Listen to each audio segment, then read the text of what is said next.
Then Imam al-Barbahari rahimahullah, he continues, what occurs here on page 233. رأى يونس بن عبيد ابنه وقد خرج من عند صاحبي أوى فقال يا بني من أين خرجت؟ قال من عند عمرو بن عبيد.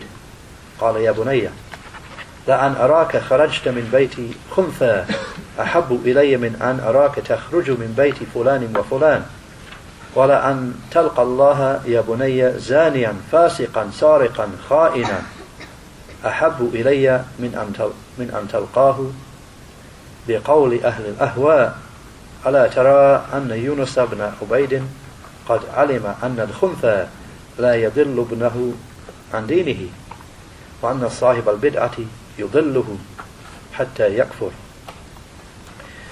Saying of Imam al-Barbahari rahimahullah,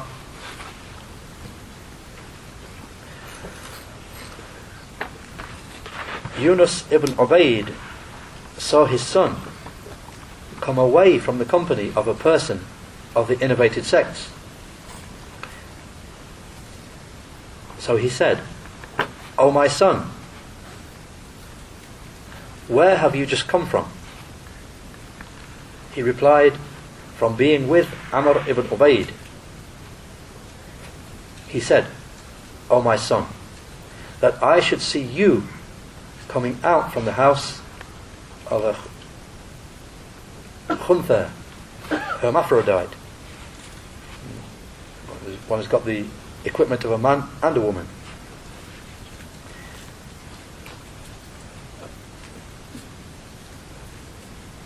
That I should see you coming out from the house of a hermaphrodite would be more beloved to me than that I should see you coming out from the house of so-and-so and so-and-so.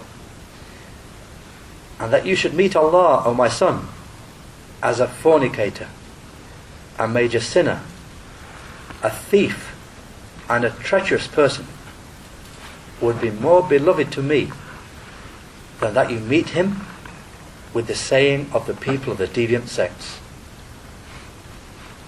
Then the Imam said, "Do you not see that Yunus ibn Ubayd knew that the hermaphrodite would not misguide his son away from his religion, whereas the innovator may lead him astray until he becomes a disbeliever?"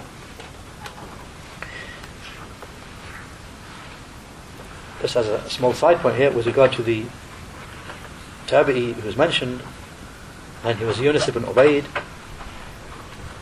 and we had a biography of him just a few lessons ago, and that he died in the year 139 rahimahullah.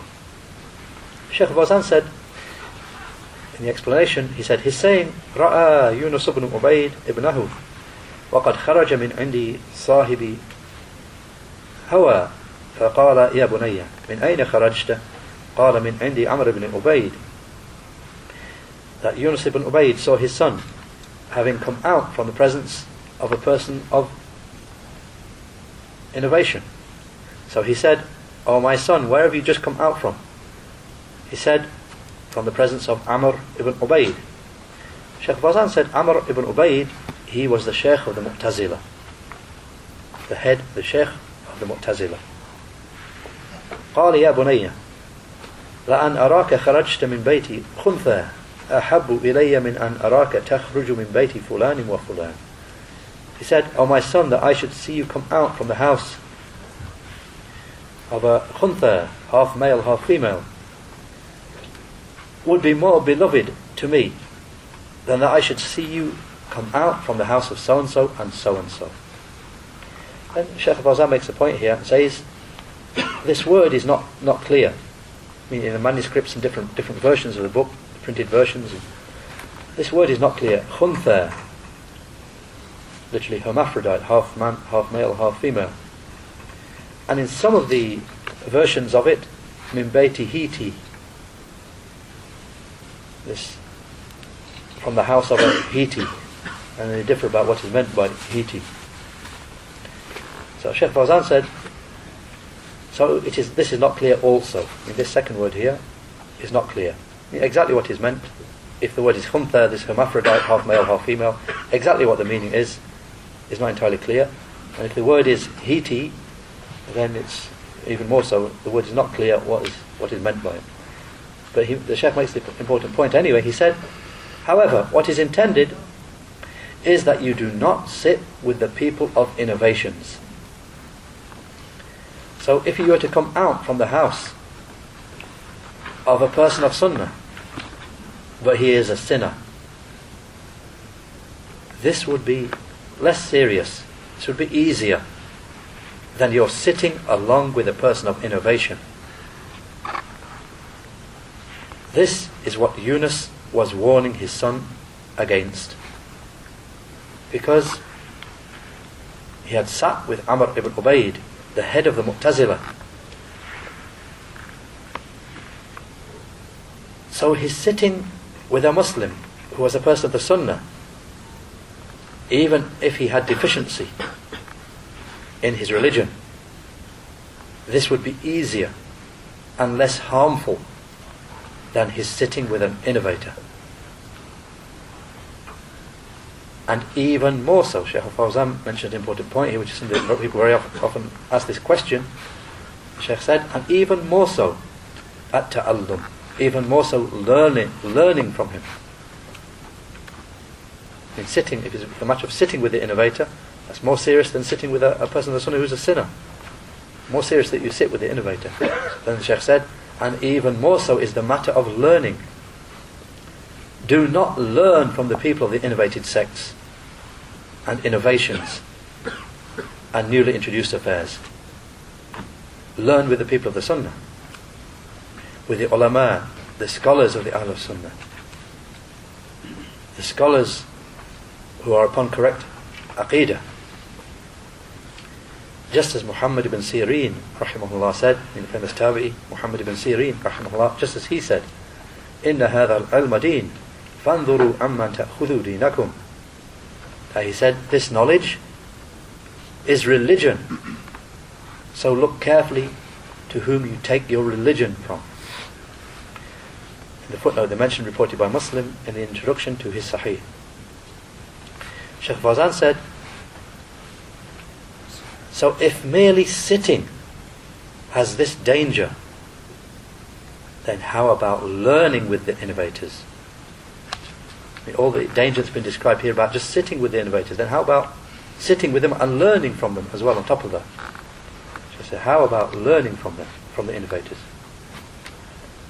He said, he's saying, وَلَأَنْ تَلْقَ اللَّهَ يَا بُنَيَّ زَانِيًا فَاسِقًا سَارِقًا خَائِنًا أَحَبُّ إِلَيَّ مِنْ أَنْ تَلْقَاهُ بِقَوْلِ أَهْلِ الْأَهْوَاءِ. Continues with the saying of Yunus ibn Ubayd rahimahullah to his son, and that you should meet Allah, O my son, as a fornicator, when you commit zina, fasiqan, a major sinner, sariqan, a thief, kha'inan, a treacherous one, would be more beloved to me than that you should meet him upon the saying of the people of the innovated sects. Shaykh Fawzan said, he was saying to his son, you're dying as a sinful person, one who has committed major sin, which is less than shirk. If you do so, then you will have hope of mercy. He, the Most High, said, إِنَّ اللَّهَ لَا يَغْفِرُ أَن يُشْرَكَ بِهِ وَيَغْفِرُ مَا دُونَ ذَلِكَ لِمَنْ يَشَاءُ. Surah An-Nisa, the 4th Surah, Ayah 48. The explanation, Allah will not forgive that shirk is committed along with him, but He will forgive whatever is less than that to whomever He wishes. He may forgive whatever is less than that for whomever He wishes. Shaykh Fawzan said, so even if the person of major sin is punished in the fire, then his final destination will still be to paradise, and he will not remain forever in the fire. But as for the person of innovation, then his innovation may lead him into kufr, into disbelief, so that he becomes one of those who remain forever in the fire. because he has introduced into the religion of Allah that which is not from it.